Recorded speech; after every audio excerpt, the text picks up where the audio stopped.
Well, go on. We're here again. Hope you're having a really good day. Um, Today we're gonna talk about Invincible Comic 3, and yeah, make we do this. Where a lot of students are missing in the school right now, in Mark's school, and pretty much you can see it's starting to become a little bit alarming. Like you can tell that your students are, making up rumors or so. So what happened is that like the principal decided that he was gonna have like a meeting and just to set everything straight. So to give the students an idea not to worry too much on this, but if they do see anything, to report it. So what's happening is that a lot of students are missing. But the principal does make a point where he's saying a lot of the students that are missing, they usually hang out together. So it might be a case where they might just be playing hooky, and if you don't know what hooky is, they might just be skipping school and just hiding out for a while. So after the meeting with the principal and so, a lot of the students are, they're walking out, cause it's basically a recess or it's the lunch period. And Mark says something where he's just like, "Yo, a lot of the students that are missing, aren't exactly the best people. So it looks like it's a lot of bullies, a lot of people that usually bother people. Cause he's talking to Eve, and Eve is just like, damn, bro, you didn't have to say that. That's basically what she's saying. And Mark is just like, yeah, but like they really were the worst set. And so there's a point also where Eve is just like, yo, one of the she's saying that one of the bullies aren't as bad, like they're not as bad, they never seem as mean to her. And Mark is just like, B, like he was only nice to you because he was trying to bag. And if you don't know what bag it mean, that just means basically he got a crush on Eve. And Mark is just like, well, you're attractive, so yeah, I'm not surprised. And yo, Eve just deads him. Yo, she's just like, yo, I'm in a relationship with Rex, right? And yo, she just kills my boy Mark. Yo, you just see him crash and burn, and he just like, oh yeah, hey. So he tried to spit some game, but it didn't work this time. Maybe later. So they end up in the the lunch hall, and they talking, and like Eve mentions that basically like another bomb went off. So if you remember from the second article, from the second Invincible article, if you didn't see it, definitely just check out. It's in the channels. So you just look for Invincible comic number 2, and you'll find it. But anyways, so she's mentioning that another bomb went off, and Mark is just like, damn, bro, for real? That's in like a couple weeks. And she mentions that Robot, basically he's the leader of the teen team. We saw him in the last article too. And like she's saying that Robot is trying really hard to find out who exactly is causing these bombs. But the thing is, I guess, how they design whoever is causing the bomb, they design the bomb where it's like it's so powerful that like even when it explodes, it disintegrates all the evidence. So it's like it's difficult to track who and like what tools they use to make it.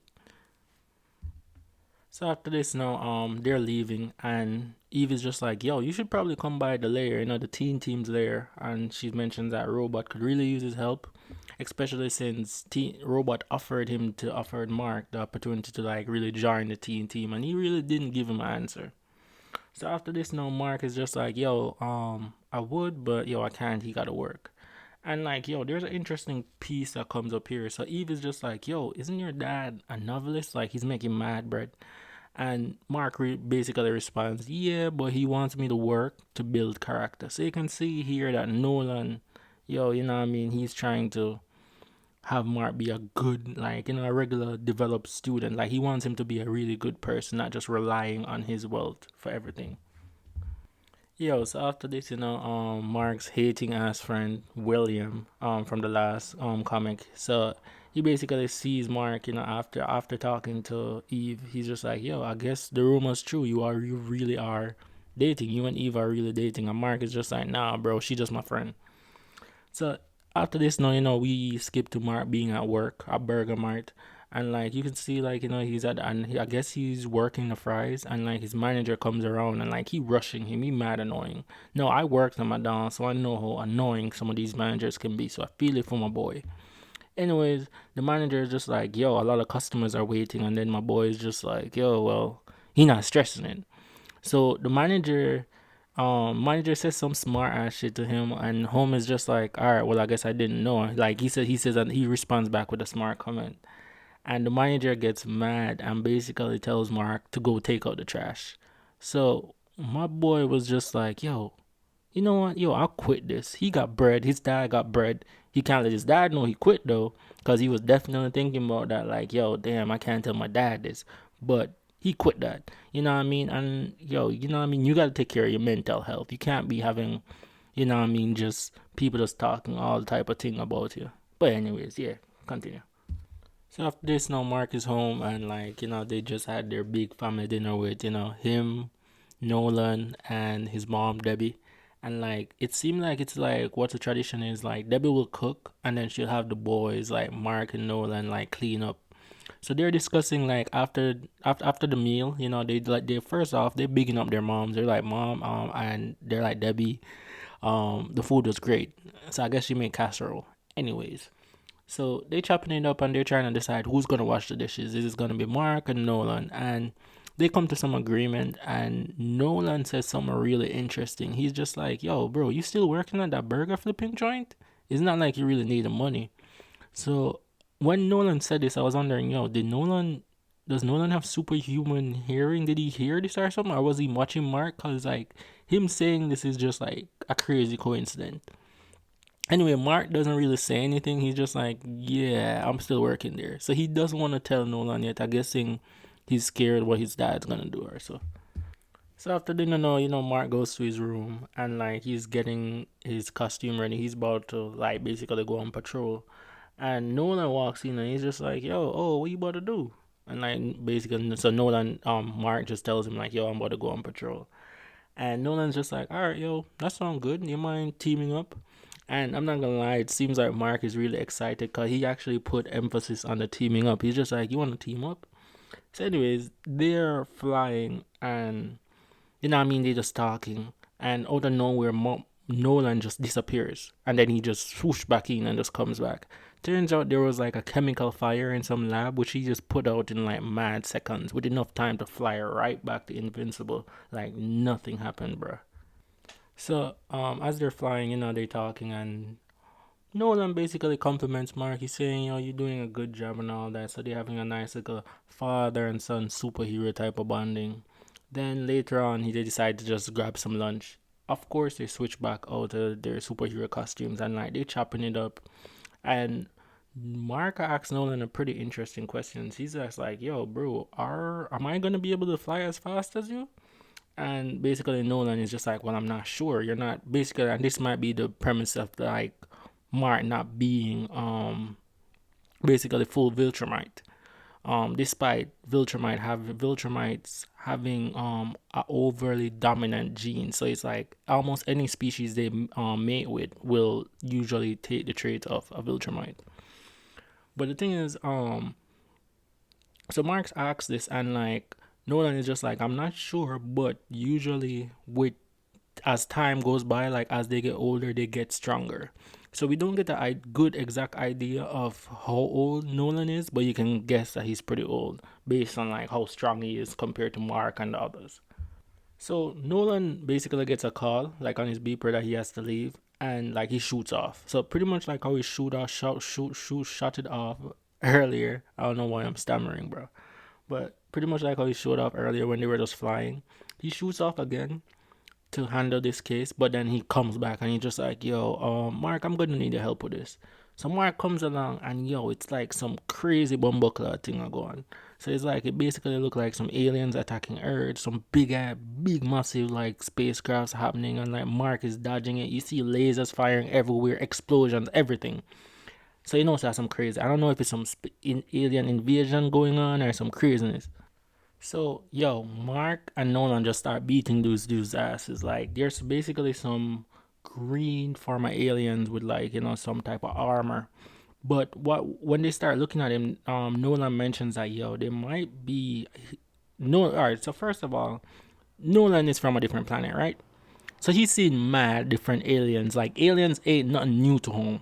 Mark, no, he sees an alien, he's gonna be like me and you, like Bumbleclad, that's an alien. Nolan isn't too phased by that. Nolan says though he's never seen these, so it could be from a whole nother universe. So with this being said, he's just like, well, it seems like they're all coming out of like a portal. So there's like a pink portal, and it looks like all of these aliens or whatever they're from are like flooding through, right? So Nolan's just like, yo, we'll have to find some way to handle it. Meanwhile, yo, Mark is just beating their ass, and just throwing them back in the portal, making mad jokes. He's just doing his thing. You know what I mean? So, anyways, some weird starts happening. All the aliens start just getting older. Like they start getting slower, and like Mark and Nolan notice this. But there's one interesting key though. So if you watch the Invincible TV show, you'll notice that you'll know that this isn't how when the Flaxans, the aliens basically came, this is not what happened. Initially, like the teen team were actually handling them, and then they started getting old all of a sudden, and nobody was sure. So, anyways, they start getting old, and like, yo, they still beating their asses. Nolan just says, yo, F this. He just takes up their whole ship, bro. And I'm talking like the ship, their ship is like, you ever watch Star Wars and you see them big, massive ships? Yeah, he picks up one of those and then just throws it in the portal and tells them to get off his planet. Crazy, yo. If you want to talk about boss, real strength, the only time I've seen somebody come close to doing some crazy thing like that, if it's not Superman, it's been He-Man. And if you know He-Man, you know He-Man be throwing castles, bro. But anyways, we not about to talk about that. We talking about my boy Nolan and Mark. So yeah, after they beat him and Nolan throws the plane in, yo, Nolan looks like a beast. He look like he ready to just end all of them. Until like Mark is just like, alright, yo, they done. Let's just go. So as they flying now, you know what I mean? They continue their flying. They're having their nice discussion. Mark and Nolan, they chopping it up, and Nolan is just like, yo, if we didn't get there fast enough, I might would have to call in the Guardians of the Globe.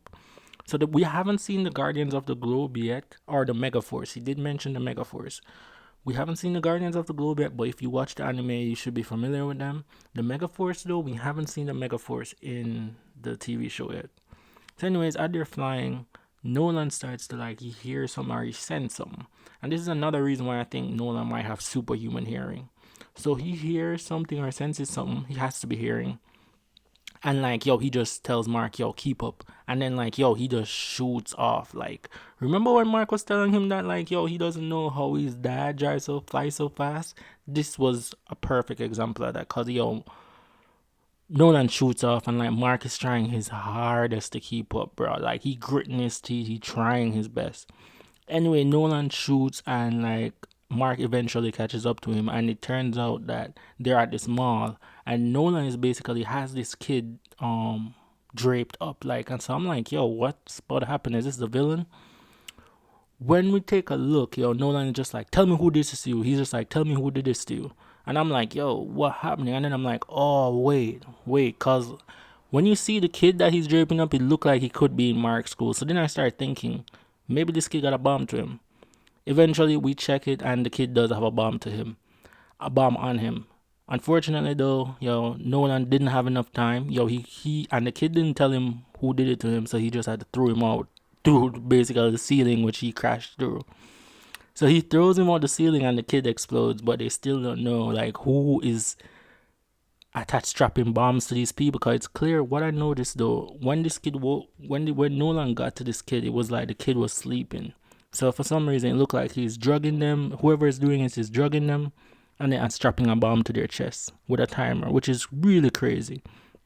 And one thing we did remember what the principal said in the first strip. He was saying that there's a lot of kids that chill together, and then Mark did say that it's a lot of the bullies that are getting kidnapped. So we don't know what's happening. So maybe it's like somebody out for revenge or something like that. We don't know. We're gonna find out. Yo, so after this, you know what I mean? We're in a big puzzle. Like, we don't know what happened because clearly the person that had the kid that had the bomb strapped to him didn't even know he had the bomb strapped to him. Because he didn't even know, like, what was up. He didn't know, I'm sure he didn't know he was about to explode. Anyway, so after Nolan throws this kid out and he explodes, there is like a portal. So remember that same pink portal I said when the Flaxans, the aliens that came through? We see another portal open, and like we see a Flaxan just pull Nolan into the portal. And I'm like, oh, Jano, yo, this dude about to be done. So the next thing what happened is like basically Mark is just like, damn. So he goes home, and I'm thinking, Debbie's about to be worried as hell. She about to be crying, all of that. He tells his mom, Debbie Grayson, and she's just not even worried. She's just like, yo, more pork chops for us. So you can tell that, like, yo, she's not that worried. Like, things like this happen to Nolan a lot, so it's nothing too crazy. The other thing, though, is that, like, if you watch the TV show, you'll know that that's not how Nolan got to the Flaxan universe. They didn't pull him in. He flew into there. And go watch the TV show and you'll know what he did when he was there. But we'll see what's the difference with this. But yeah, thanks for checking it out. Subscribe, check it out, like, mad thing, we're there.